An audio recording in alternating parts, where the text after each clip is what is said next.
sous son empire, bien qu'elle soit jalouse au-delà de tout, et même pire. RGB 99.2. Il est 18h. Vous écoutez RGB, votre journal d'information locale, Théo Guiton. Bonsoir à toutes et à tous. Dans l'actualité du vendredi 30 janvier, un homme piégé après une annonce en ligne, on y reviendra. Votre chronique Made in 95 du vendredi et côté météo, du brouillard en matinée et des averses l'après-midi. Comptez 4 en minimal, 10 en maximal.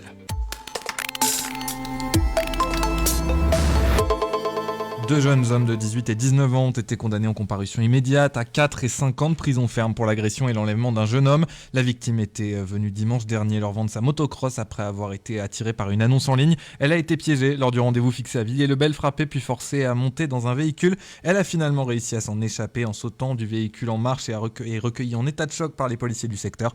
Les suspects ont pu être retrouvés grâce aux renseignements de la victime et au travail des enquêteurs. Ils ont été retrouvés après 7 interpellations réalisées entre lundi et jeudi.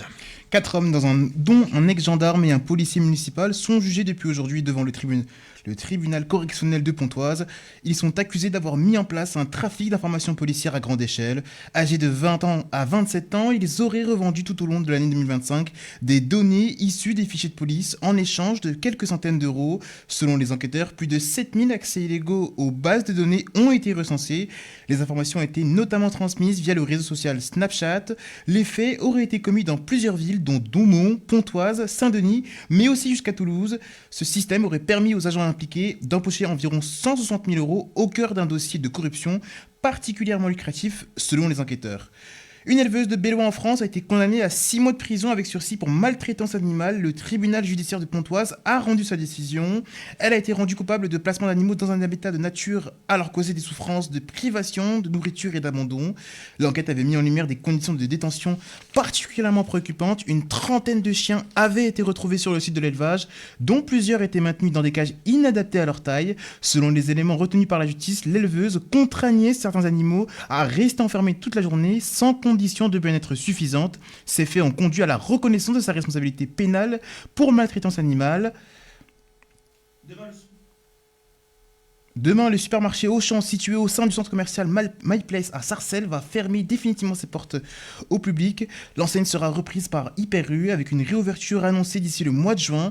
La reprise doit permettre de préserver une grande partie des emplois, même si tous les salariés ne seront pas reconduits, notamment parmi les agents de sécurité. La nouvelle enseigne reprendra les 2/3 de la surface actuellement occupée par Auchan. Le reste des surfaces pourrait accueillir d'autres activités encore à l'étude. En attendant l'ouverture prévue en juin, les clients devront toutefois se tourner vers d'autres solutions pour leurs courses durant la période de transition.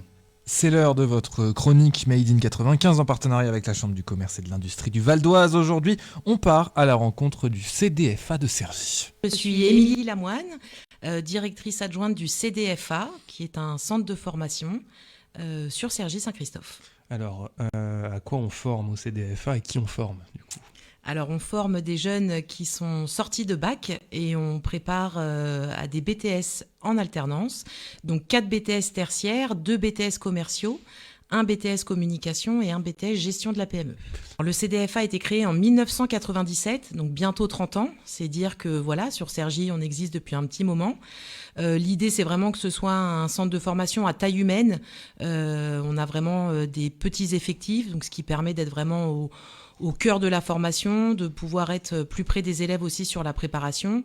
Donc voilà, les valeurs, toujours bienveillance, l'accompagnement et cet esprit taille humaine, familiale pour encadrer au mieux nos étudiants. On a aussi une équipe solide qui est avec nous depuis 20 ans. On a des enseignants qui sont jurys d'examen. Donc au niveau de la préparation aussi des épreuves, on est quand même bien calé. On a des taux de réussite qui sont au-dessus de la moyenne nationale. Et puis la différence, c'est ce qu'on dit aussi, il faut visiter, il faut venir aux journées portes ouvertes, se sentir bien. Et puis le plus, je dirais l'accompagnement et le fait que ce soit une petite structure qui rassure aussi souvent les jeunes en sortie de bac. Vous faites partie du label Made in 95. Qu'est-ce que ça apporte un établissement comme le CDFA ? Justement, le Made in 95, c'est vraiment être local, travailler aussi sur le territoire du Val d'Oise. Comme je vous disais, on existe depuis 97, donc c'est pas rien sur Cergy. Donc essayer de placer aussi nos jeunes dans des entreprises du Val d'Oise et faire en sorte que le Made in 95 puisse être aussi un partenaire pour nous. C'était important pour notre directeur d'y adhérer. Oui, il y a une grosse dynamique partenariale dans le CDFA. Moi, je vous suis depuis quelques temps. Il y a aussi typiquement ce que vous faites avec les Spartiates, etc. Donc il y a aussi un travail sur être présent sur le territoire. Être présent sur le territoire local. C'est vrai que sur cette rentrée, on est sponsor des Spartiates. C'est une super aventure, humaine aussi, parce que c'est aussi l'important pour nous. Et effectivement, toujours sur le Val d'Oise. Donc vraiment, l'idée, c'est de s'ancrer de plus en plus sur notre territoire. À quoi ça sert de s'ancrer sur son territoire ? Avoir plus d'élèves et se développer aussi à terme ? Alors avoir plus d'élèves, c'est pas forcément une volonté, puisque nous on reste sur des petits effectifs, mais en tout cas se faire connaître c'est important, parce que on a beau exister depuis 97, il faut aussi se mettre un peu à la page, donc être aussi plus présent et plus actif, et puis sur les jeunes qui sont sur Cergy, donc par exemple les Spartiates, ça va être aussi de toucher les U18, les U19 qui veulent poursuivre leurs études supérieures. Et tous ces jeunes qui n'auraient pas forcément entendu parler de vous ailleurs en fait. Aussi.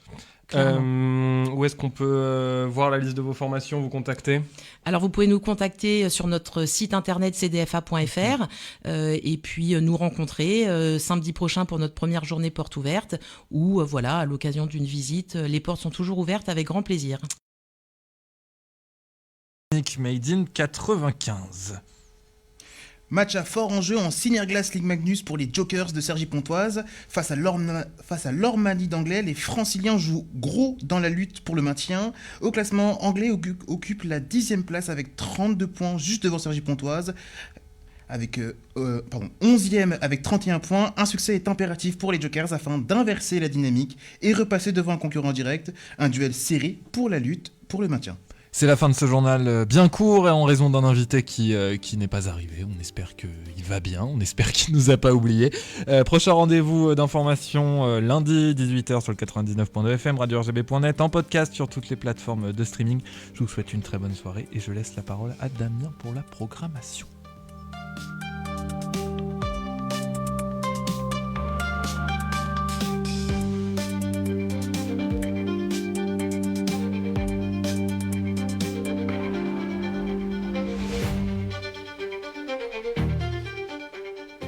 Et concernant votre soirée à l'antenne de RGB, je dirais même du week-end, mais on va commencer par ce vendredi. Vous avez rendez-vous à 19h avec ESS Entreprise, bien sûr le magazine de l'économie sociale et solidaire qui est piloté par Eric Lavarde de l'agence Impact. Il s'agira d'une rediffusion d'une session de rattrapage de l'émission de la semaine dernière. À 20h, vous avez rendez-vous avec Vibes-Acom qui va recevoir ce vendredi 30 janvier deux invités, Raphaël Bruy et Judah Bouloni. Ça sera entre 20h et 22h pour Vibes-Acom. À 22h, il sera temps de faire un tour du côté funk avec DJ Fared et ses Funky's Story. DJ Fared's Funky Story, ça sera à partir de 22h et jusqu'à minuit. Enfin, quelques rendez-vous ce week-end. Eh bien, demain, samedi, vous aurez rendez-vous avec Wilkinson de 14h à 16h pour Bienvenue en Haïti, Cocktail Rare Groove, Pat la Dynam, DJ Badem, DJ As pour 3 heures de mix de 16h jusqu'à 19h. Et puis dimanche, pourquoi pas, éclectique de 10h à midi avant l'apéro jazz piloté par Mr. Joey jusqu'à 13h avant de retrouver Freb pour broadcast de 19h jusqu'à 21h. Et puis votre après-midi du dimanche sera rythmé par l'African Soul Radio Show de 13h à 16h et le 9-7 Show de 16h à 19h. Très bonne soirée sur l'antenne de RGB, très bon week-end sur le 99.2 FM, radio-rgb.net, ça c'est pour le streaming. Et si vous voulez écouter RGB sur votre portable, sur les smartphones, vous avez le choix entre les différentes applications, notamment les radios associatives ou encore Radio Player. RGB en direct de Cergy-Pontoise, du Val d'Oise et bien plus encore.